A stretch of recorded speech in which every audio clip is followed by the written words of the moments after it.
लोकप्रिय अभिनेत्री उर्मिला कोठारेच्या कारचा 28 डिसेंबर रोजी भीषण अपघात झाला होता.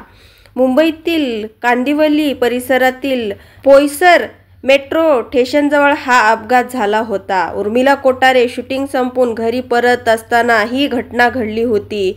या अपघातामध्ये अभिनेत्री उर्मिला कोठारे देखील गंभीर जखमी झाली होती. अपघातानंतर तातडीने तिला उपचारासाठी रुग्णालयात दाखल करण्यात आलं होतं. त्यानंतर आता उर्मिला कोठारे ठणठणीत होऊन रुग्णालयातून घरी परतली आहे. आज तिने तिच्या चाहत्यांना याबाबत माहिती देत सोशल मीडियावरती एक पोस्ट शेअर केलेली आहे. घडलेल्या घटनेबद्दल माहिती दिली आहे. तसेच उर्मिलाने देवाचेही आणि पोलिसांचे देखील आभार मानलेले आहेत. आपल्या सोशल मीडिया पोस्टमध्ये उर्मिला कोठारे त्या दिवशी नेमकं काय घडलं होतं, अपघात कसा झाला होता याबाबतीची माहिती तिने सांगितली आहे. 28 डिसेंबर 2024 रोजी रात्री 12:45 तिच्या गाडीचा भीषण अपघात झाला होता.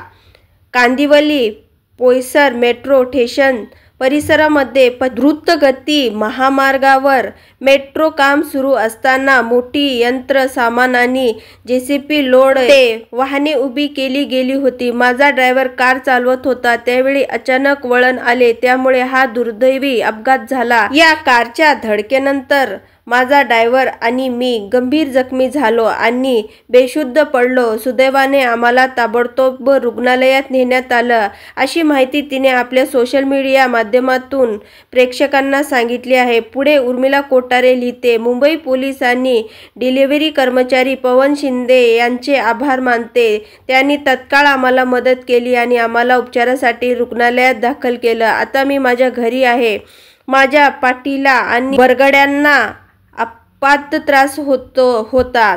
दुखत झाली आहे. थोडा त्रास होत आहे. त्यामुळे डॉक्टरांनी मला किमान 4 आठवडे कोणतेही शारीरिक व्यायाम न करण्याचा सल्ला दिला आहे. माझ्या सर्व चाहत्यांचे आणि हितचिंतकांचे मी आभार मानते. त्यांनी माझ्या प्रकृतीसाठी आणि मी लवकर बरी व्हावी यासाठी प्रार्थना केली. हा भीषण अपघात होता आणि त्यामुळे पोलिसांनी माझ्या ड्रायव्हर विरोधात FIR नोंदविली आहे.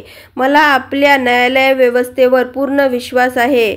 मला माहिती आहे की न्याय मिळेल, असं उर्मिलाने आपल्या पोस्टमध्ये म्हटलं आहे.